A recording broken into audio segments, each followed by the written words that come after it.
இப்போ முருங்கைக்கீரை பொரியல் பண்ணிக்கலாம்.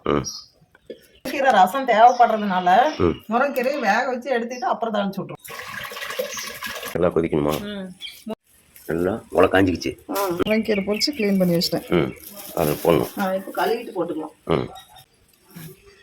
கீரையோட ஸ்பெஷல் என்னன்னா தண்ணி ஒட்டாது. முருங்கைக்கீரையில தண்ணி ஒட்டாது, எவ்வளவுதான் நம்ம கழுவுனாலும். முருங்கைக்கீரையில தண்ணி ஒட்டாது. இப்போ கல் உப்பு கொஞ்சம் சேர்த்துக்கலாம். நல்லா வேகணும். இந்த முருங்கை பூவை சேர்த்து போட்டிருக்கிறேன். ஆனா முருங்கை பூவுல முட்டை போட்டு வறுத்து செஞ்சா சூப்பரா இருக்கும். முருங்கை பூ வேக வச்சு அது முட்டை போட்டு செஞ்சா சூப்பரா இருக்கும். அந்த முருங்கைக்கீரை நல்லா வெந்துக்குச்சு. இதுலயே நம்ம முருங்கைக்கீரை சூப் வைக்கணும்னா ஜீரகம், ஒரு தக்காளி, கொஞ்சம் மிளகாத்தூள், உப்பு, ஒரே ஒரு தக்காளி, இவங்களெல்லாம் போட்டு வேக வச்சு லைட்டா அப்படியே கொஞ்சம் கடைஞ்ச மாதிரி விட்டுட்டோம்னா அதுதான் சூப்பு. முருங்கை சூப்பு அது சூப்பரா இருக்கும், உடம்புக்கு சத்து. வெங்காயத்திலேயே இந்த கீரை போடுவாங்க, ஏன்னா இப்படி வேக வச்சா சத்து எல்லாம் போயிருப்பாங்க. அப்படிலாம் இல்லைங்க, இது சூப்பு வச்சுக்குவோம் தனியா. அதனால இப்ப இதை தாளிச்சுக்குவோம்.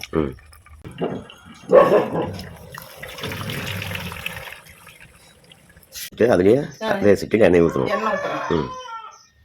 எண்ணெய் ஊற்றி கடுகு, உளுத்த பருப்பு, கடலை பருப்பு சேர்த்தணும். நாங்க அந்த கடலை பருப்பு எல்லாம் கொஞ்சம் மடுக்குன்னு பல்லு கொஞ்சம் பிரச்சனைங்கிறதுனால கடுகு மட்டும் சேர்த்திக்கிறேன்.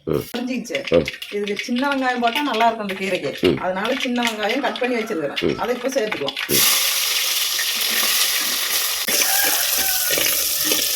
கீரைக்கு தேங்காய் திருகி போடுவாங்க, ஆனா நீங்க தேங்காய் சாப்பிடுறது இல்லை.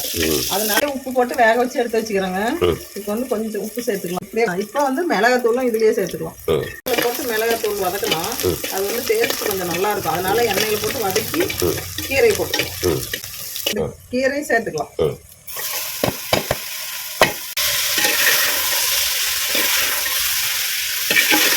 இந்த கீரைக்குள்ளேயே தேங்காய் திரும்பி போட்டால் நல்லா இருக்கும். ஆனால் எங்கள் வீட்டில் வந்து பிடிக்காது தேங்காய், அதனால தேங்காய் சேர்த்தல, கீரை மட்டும் சேர்த்து சூப்பராக வருங்க. இப்போ இந்த கீரை தண்ணியில் வந்து ஒரு தக்காளி, ஜீரகம், மிளகு, கொஞ்சம் 2 மிளகாய் போட்டு சூப்பு இதை ரெடி பண்ணி கொடுத்துருவேன்.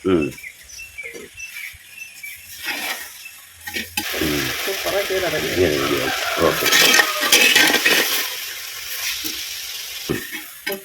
கீரை ரெடி ஆச்சு.